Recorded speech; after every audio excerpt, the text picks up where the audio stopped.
It's not about making everything in life about maximizing how much money you got. It's about not subjecting yourself to unnecessary financial anxieties and to be a little smart about your finances. A little savviness can go such a long way.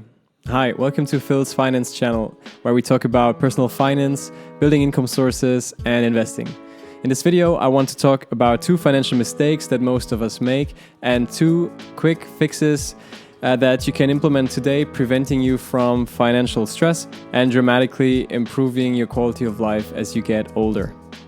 I'm 27 and I already resent myself for not taking care of my personal finances earlier. So if you're younger, congratulations, and if you're older, let's get on it. So let's start with some statistics.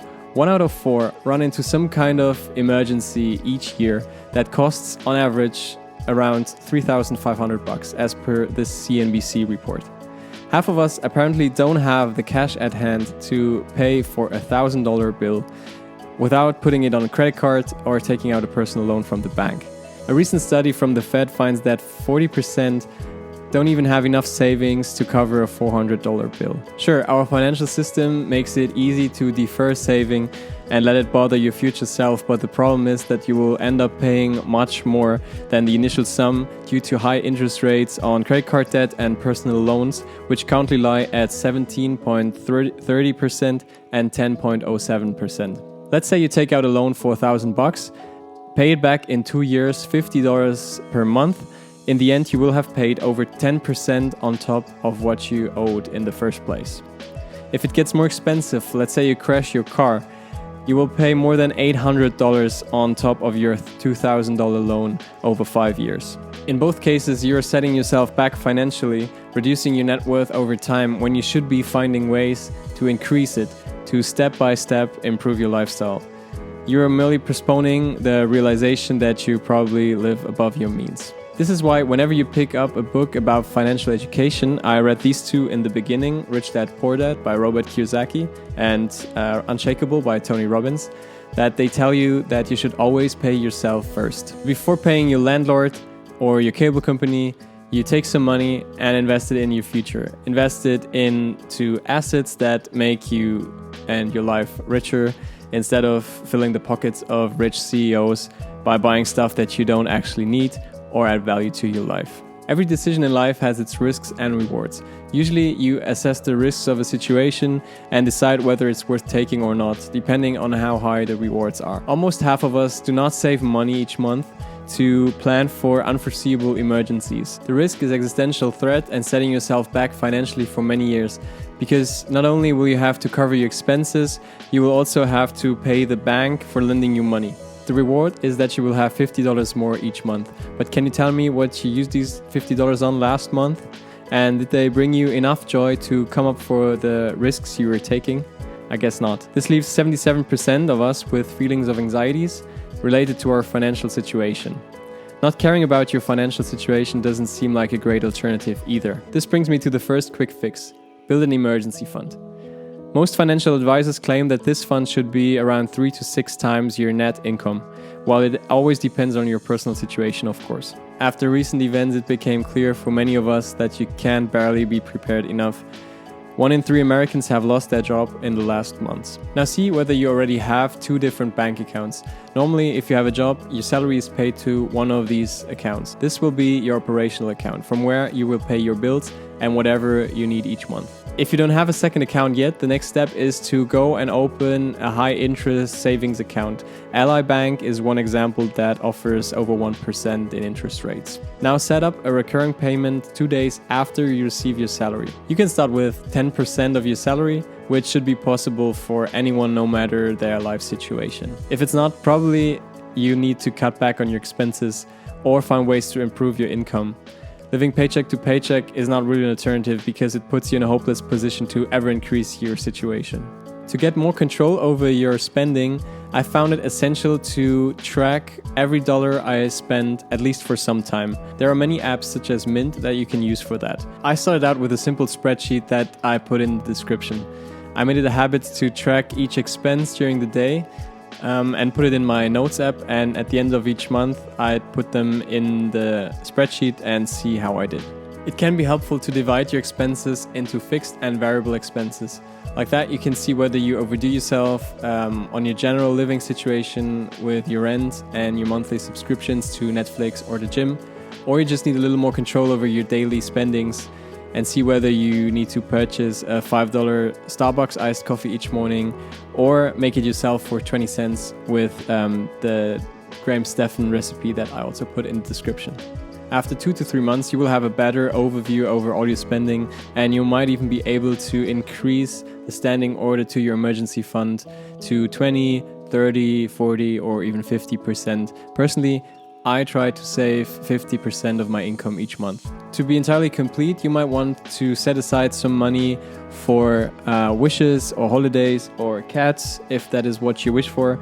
Many banks offer you the possibility to create sub-accounts to add more structure to your operational account. Now, what happens when your emergency fund reaches 2 to 3 times your monthly salary?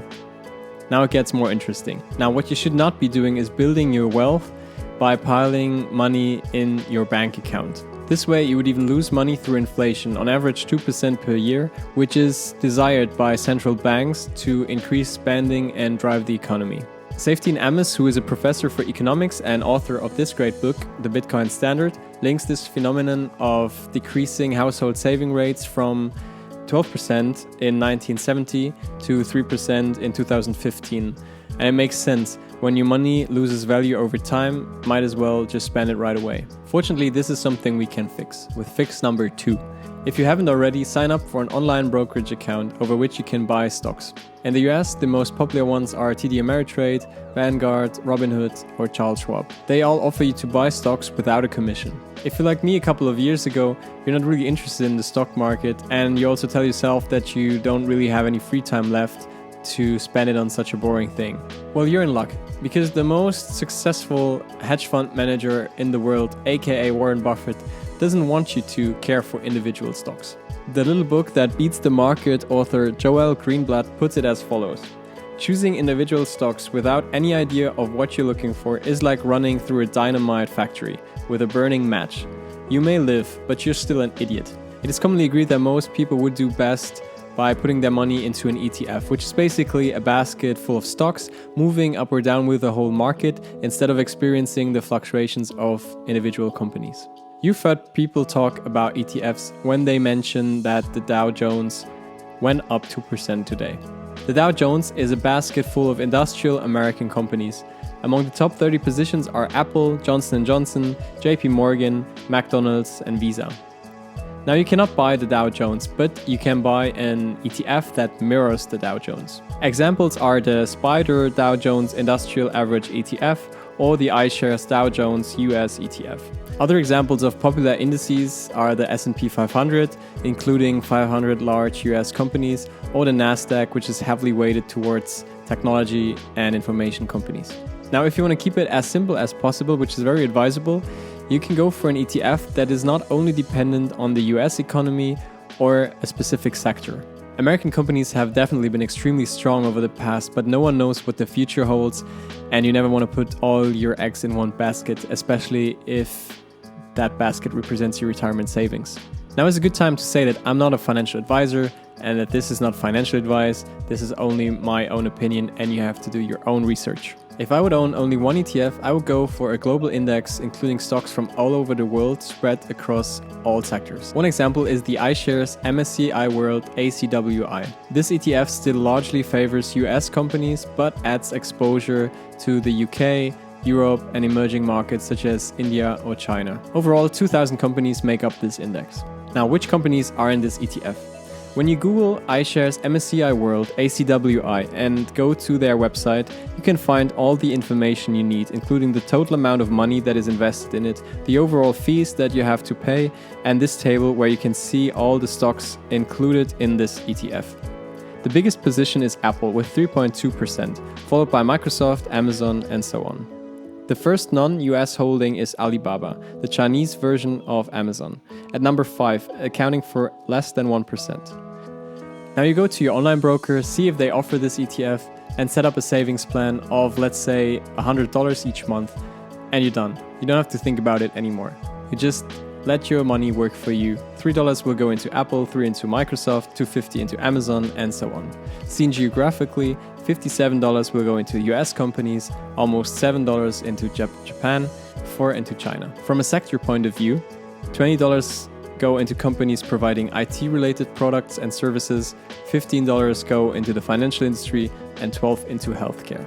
Instead of having your money deteriorate in a bank account due to inflation, you let it work in the world economy, which is driven by increasing demographics and productivity, which in turn increases the number of people in the middle class able to afford the products sold by the companies that you own a fraction from.